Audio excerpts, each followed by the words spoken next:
জাননে মই বিকাশক ব্ৰেকআপ দি দিলো। কিয় দিলি মানে সেইদিনা ধাবাত খাব গৈছো, দুইজনৰ মাজত এক বাটি চিকেন অৰ্ডাৰ দিছে। আৰে মই ঘৰত অকলে 2 বাটি চিকেন খাওঁ। পাপাই সৰুৰ পৰা চিকেন খুৱাই ডাঙৰ কৰিছে। কেইপিচ আছিল এক বাটিত? 4 পিচ মই ভাজতে খাওঁ।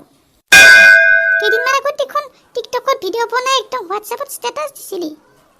থাকিম তোমাৰ হতে সুখত, মৰিলেও সুখত বুঢ়া বুঢ়ী হৈ।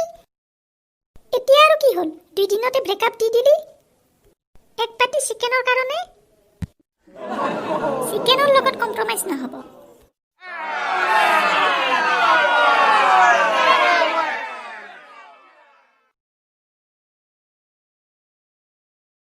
ঐ তোক বোলে প্ৰিয়ংকাই ব্ৰেকআপ দিলে অ'? আৰে তাই দিয়া নাই, মই দিছো। কিয় দিলি? কিয় মানে সেইদিনা ধাবাত খাব গৈছো। আৰে দালি খাই আছিল যেতিয়াই চিকেন আহিল দালিটো এৰি দিলে বে। আচ্ছা তাতে কি হ'ল? মানে আজি চিকেন পাই দালি এৰি দিছে। কাইলৈ কি ঠিক চাকৰি পোৱা ল'ৰা পাই মোক এৰি দিয়ে যদি। বে কথাটোৰ পইণ্ট আছে। ঠিকেই কৰিছ দে। আবে তই আৰু কি ভবাত লাগিলি? নহয় ৰে। কি?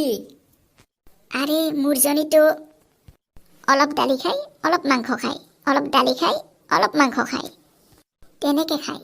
তাৰ মানে কি?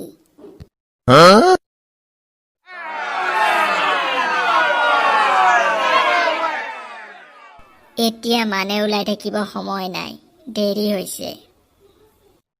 বল দেৰি হৈছে। ঐ চিপছ আনিছনে? আনিছো ৰ, চানাও আনিছো। বল তেতিয়াহ'লে, দেৰি কৰি লাভ নাই। যদি ভিডিঅ'টো চাই ভাল পালে ওপৰত ইউটিউব চেনেলৰ লিংকটো দিয়া আছে, তাতে ক্লিক কৰি চেনেলটো ছাবস্ক্ৰাইব কৰি ল'ব। লগতে ফেচবুক পেজটো লাইক কৰি দিব। লগতে ভিডিঅ'টো শ্বেয়াৰ কৰিও দিব। ইউটিউবত আৰু ভিডিঅ' আছে, সেইবিলাক চাই ল'ব। থেংক ইউ ফৰ ৱাচিং।